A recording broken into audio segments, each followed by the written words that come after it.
What's up, everyone? It's Odin, doing some more drawing as I wait for a friend of mine to come pick me up. Because we are going to see. A lot of people have heard of them. They're the Mongolian kind of metal. They do this traditional Mongolian stuff with some metal elements, and it's called Who. Not like Peter Townsend, who's not that kind of Who. H-U. Who? Who? Who? Yeah, we're going to be going to that. I'm pretty freaking excited.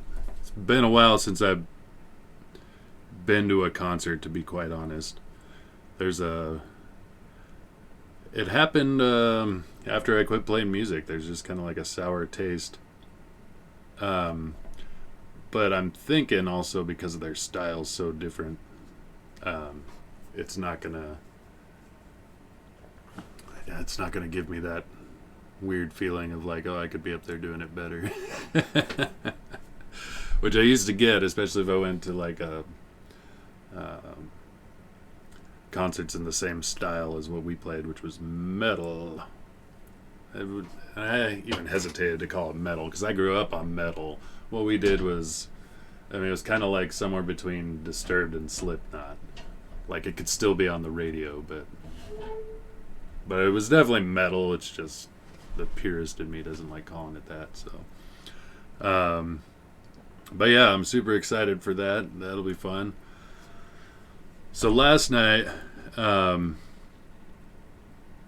same guy. So I did that fan art for Truth, Justice, American Way, and that's created by Gabe Eltaeb. And last night, and every Wednesday, they do this, him and Shanth.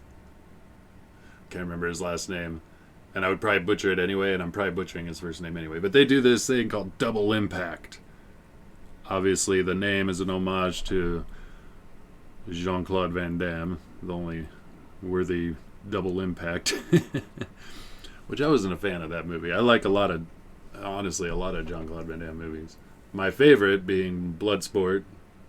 But a close second is Cyborg, which I just watched not too long ago, and it was like, it's such wonderful cheese, and it was so badass, and the look really defined a lot of what I got into. It's kind of like Conan the Barbarian defined my love for like fantasy element and the barbarian look, and Arnold was very much responsible for that. But I also had He-Man as a kid, so like, why wouldn't I gravitate towards that?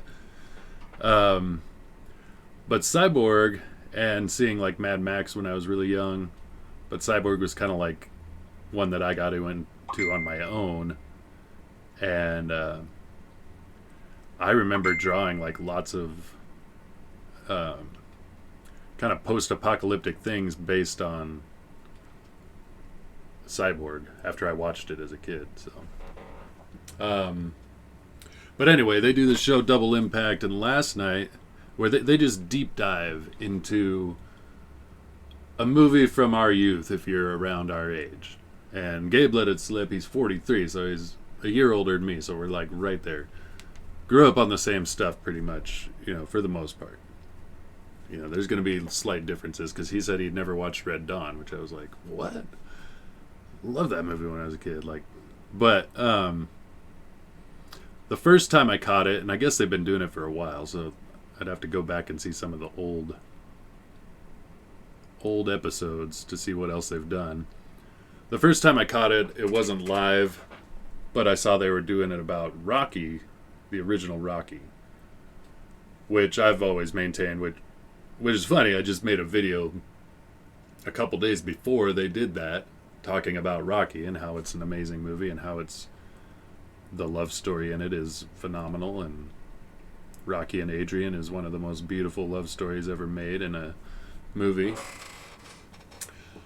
But then they did their deep dive, and they're about 2 hours long of just diving into this movie, gleaning so much profundity and philosophical meaning from movies that seem relatively, not to me because I saw it in that movie, but like, relatively Basic. I mean, I don't want to say basic.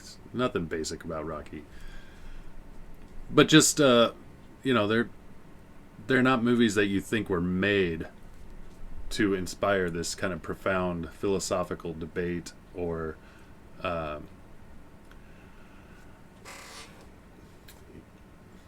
or depth. So the Rocky one was great. I watched it later, not live.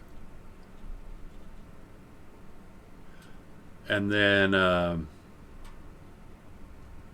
last night they were doing it because they do it every Wednesday night. And I caught it live, and it was about Karate Kid, which I grew up on, very much so. Like, Karate Kid was huge. So when I was a kid, my dad was really into martial arts. And not just martial arts movies. He was just really into martial arts. He was learning several different disciplines. And,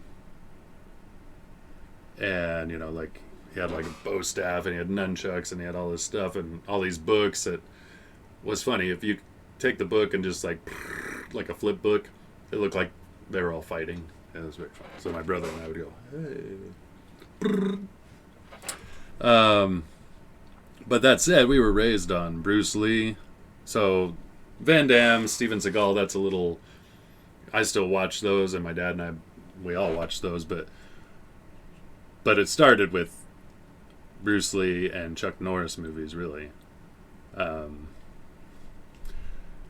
And so then when Karate Kid came out, I was just a kid. Much younger than Ralph Macchio, the Karate Kid, but that was the thing. My brother and I loved it because it was ours, My dad, I think he liked it. I mean, he found the humor, and I remember him laughing at a lot of the parts. And if my dad laughed at something, that left it okay for my brother and I, because if we laughed at something inappropriate, he'd probably be like, what? Yeah, he just he didn't like that. But we were excited because it was ours. It was like our karate movie, and absolutely loved it. Reenact the scenes, instantly wanted to join my dad, learn karate, and it was fun times. But anyway, during this deep dive that they were doing on Double Impact on their show, like I said, they pull out so much profundity. It's my new favorite word now, apparently. From this seemingly simple kids movie, right? And went into depth about how absent fathers create this kind of situation, and hold on, I gotta see if that's my buddy. I don't know if he knows my address. Yeah, that's who it is. And talking about how much the lack of dads in their lives was really the basis of the story, and how Mr. Miyagi was the good mentor, and having been a mentor, it is interesting to watch the dynamic between him. I mean, he's basically taking the father role in this young man's life. But then they also talked about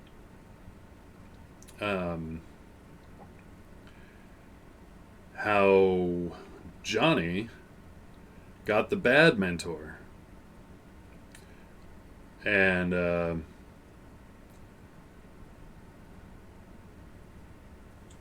how that affected him, how he wasn't, and this was obviously talked about in more depth on the Cobra Kai show, but how he was, tainted by that bad experience, and also his lack of a father influence. I guess his father was there, but was a businessman and busy or whatever, too busy for him. Yeah, and so it got real deep, but then everybody in the chat was sitting there getting super I mean, it was almost therapeutic. People talking about their own experiences, um, and the subject of divorce came up, and this. I mean, everybody was just being very real. It was intense. It was kind of like, wow, you know, because this is a Comicsgate thing. These guys, I mean, there's so many Comicsgate live streams, and most of the time you turn them on, they're just acting like clowns and talking shit, and it's funny, and everybody in the comments are just riffing on everything, and I mean, it's funny, and it's more like a variety show at that point, or just a long-winded joke. And again, it could be funny, but this one it had definitely some humor. The guys are funny, but really, it got so very real, and that was unexpected for me, and I thought it was really cool. And it was really cool to hear everybody's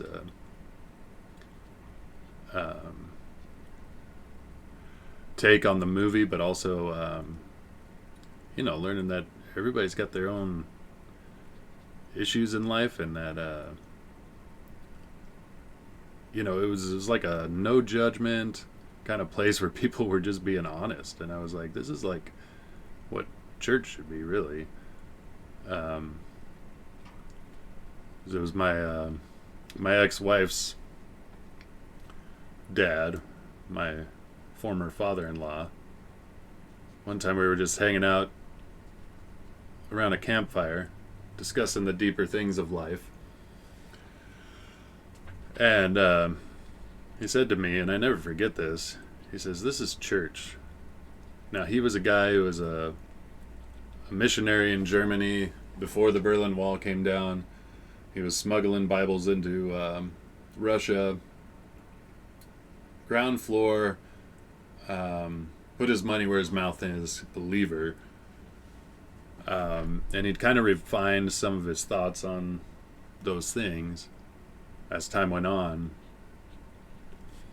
But that was one element that he wanted to bring up, was he's like, can you imagine Jesus sitting with his disciples around a campfire? Here's this authority, source of all wisdom, and you imagine he just sat there and let them just yammer on about their hurts, their fears, their passions, their questions.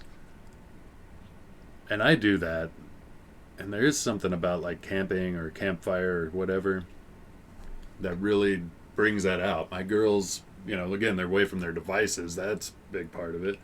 But when we're camping, all of a sudden they just start telling me, and they start opening up, and I just eat it up. I'm like, oh man, you're finally opening up, and really, like, we're really getting down to the nuts and bolts of what makes you girls tick, and where you're at, and what you struggle with, and what you're excited about. And yeah, I just love it.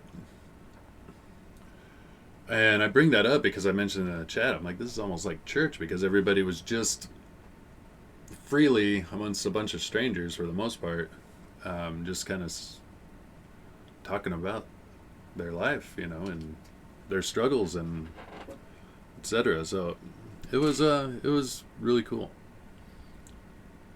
It makes me look forward to the next ones. So with that said, like, I had to text my buddy my address so he knows to pick me up, and I'm excited to go to the show, get out of the freaking house. Still working on this, but I also wanted to show that there was some inks done, so that I hadn't been completely lazy, and there's a whole lot more to do, as this is, again, a 2-pager. The only one in the book, and the first one I've ever done in my entire life. So it's interesting. I mean, once you get the pages taped together, it's like, oh, it's just a big drawing. But but I'm on it, and I'm actually making progress, and it'll be good. So with that said, though, I'm gonna start getting ready. My buddy shows up. This is Odin. Y'all have a kick-ass evening, and if you're watching this, I hope everything's going well for you. Take care. See ya.